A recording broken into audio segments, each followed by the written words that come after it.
Halo semuanya, kali ini saya mau bahas tentang sesuatu yang lagi hot saat ini, yaitu dividen, pajak atas dividen. Kan di akhir tahun 2020 yang lalu keluar UU Ciptaker dan penghasilan dividen katanya bebas pajak menurut UU Ciptaker.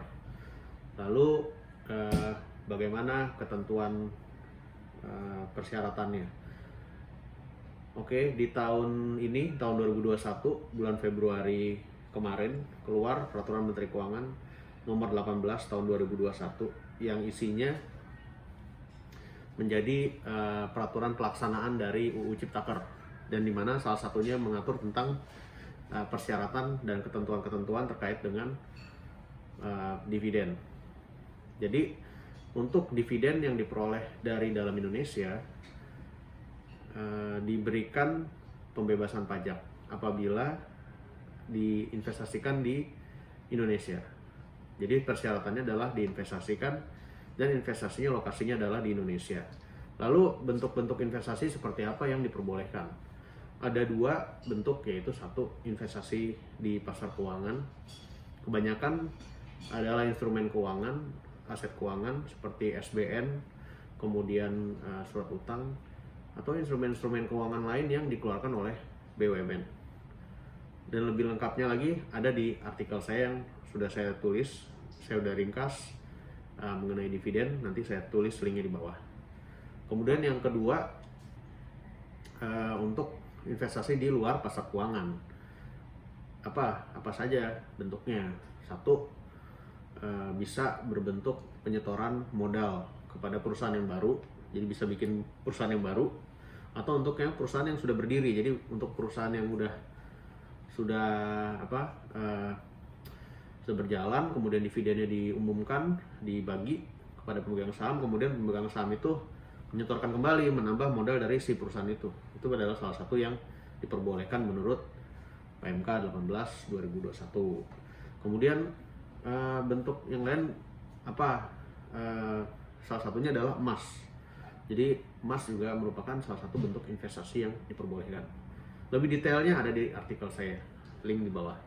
Kemudian berikutnya, setelah investasi lalu bagaimana? Atau gini deh, kalau investasinya nggak semuanya, terus yang nggak diinvestasikan bagaimana? Berarti yang nggak diinvestasikan itu tetap menjadi merupakan objek pajak. Jadi tetap menjadi harus dibayar pajak penghasilannya, terutama pada saat dividen tersebut diterima atau diperoleh oleh si wajib pajak. Kemudian kalau yang sudah diinvestasikan, bagaimana persyaratan selanjutnya? Wajib pajak harus melaporkan realisasi investasinya. Jadi investasi kemana, dalam bentuk apa, itu harus dilaporkan. Dan nanti dilaporkannya bentuknya seperti apa? Ada dua cara, yaitu bentuk pelaporan secara online. Nanti pemerintah akan bikin mungkin seperti macam e-filing, atau selama itu belum ada, dilaporkan secara langsung oleh wajib pajak ke kantor pajaknya, tempat terdaftarnya si wajib pajak.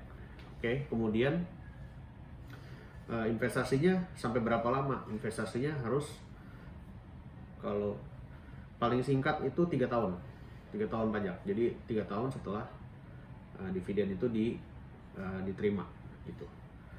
Jadi kewajiban melaporkannya juga selama masa itu.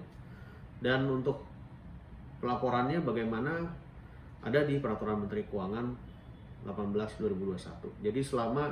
Jadi intinya selama investasi tersebut diinvestasikan di Indonesia, dan sepanjang investasi tersebut diinvestasikan dalam bentuk yang diperbolehkan, maka pajaknya menjadi dibebaskan pajak penghasilannya.